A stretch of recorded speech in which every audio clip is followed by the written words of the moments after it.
Star wa mziki wa Bongo Flava anafahamika kama Mbosso Kani ni kwamba baada ya kutoka katika lebo ya WCB amekuwa amenyamaza zaidi, mashabiki wakikosa kutojua je, ni kipi anachokipitia Mbosso Kani. Hivi ni kwamba basi baada ya kuondoka WCB, Wasafi wamekuwa wengi zaidi wakiweza kujiuliza maswali mengi kwenye mitandao ya kijamii, wakiweza kutaka kujua je, kwa sasa Mbosso Kani anafanya nini. Lakini hivi karibuni msanii huyo basi ameweza kuweka posti pale kwenye mtandao wa Instagram pale kuonyesha kwamba Mbosso Kani kwa sasa hayupo tena mjini Dar es Salaam, hadi kwa sasa basi yupo kijijini kwao alikozaliwa pale.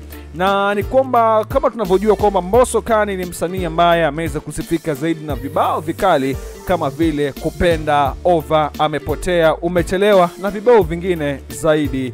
Lakini kwa sasa tumeweza kumuona kwamba Mbosso Kani yupo kijijini kwao Kibiti, ambapo kwa sasa wengi hawajajua ni jambo gani ambalo limeweza kumfanya aweze kutoka mjini na kuelekea kijijini pale. Lakini Mbosso mwenyewe aliweza kuzungumza pale akisema kwamba yeye kwa sasa hana haja ya kutoa ngoma kwa uharaka zaidi, akisema kwamba anaipatia muda kidogo aweze kutulia na baadaye atakuwa anaachilia pale ujio wake mpya. Na ni kwamba kwa sasa ameweza kuzungumza kwamba kwenda kwake kijijini sio kwamba amefulia, manake wengi wameweza kuweka pale kwenye mtandao wa kijamii wakiweza kusema kwamba Mbosso Kani baada ya kutoka WCB amekuwa akipitia maisha magumu na kumfanya kwamba aweze kwenda kijijini.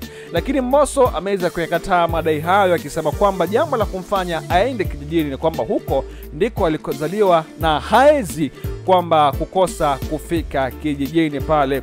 Na baada ya hapo pia Mbosso Kani ameweza kulizungumzia kuhusiana na swala zima la kuweza kutoka katika lebo ya WCB, na akaweza kusema kwamba Mbosso Kani alipotaka kutoka kwenye lebo hiyo ya WCB basi Diamond Platnumz hakuweza kumuitisha chochote, tofauti na wasanii wengine, ikilinganishwa kwamba Harmonize aliweza kuitishwa pesa pale aweze kulipa ndio aweze kutoka kwenye lebo ile ya WCB. Lakini Mbosso Kani ameweza kusema kwamba yeye hakuitishwa chochote, na baada ya kumwambia bosi wake pale Diamond Platnumz kwamba anahitaji aweze kutoka kwenye lebo ile, Diamond hakuweza kumlipisha chochote. Lakini kwa sasa Mbosso amekuwa akionekana kwamba amepotea zaidi kwenye industry ya muziki, hivi ikiwa mashabiki wengi wakikosa kutojua je, kwa sasa Mbosso baada ya kutoka WCB atarudi pale kwenye alipofikia ama itakuwaje? Maana ukiangalia kwa sasa tayari ameshashuka, maana kuna mashabiki ambao walikuwa wanamshabikia kinyamwezi pale kutokana na ujio wake alivyokuwa akipiga ngoma zake back to back na ngoma ambazo zilikuwa zimejaa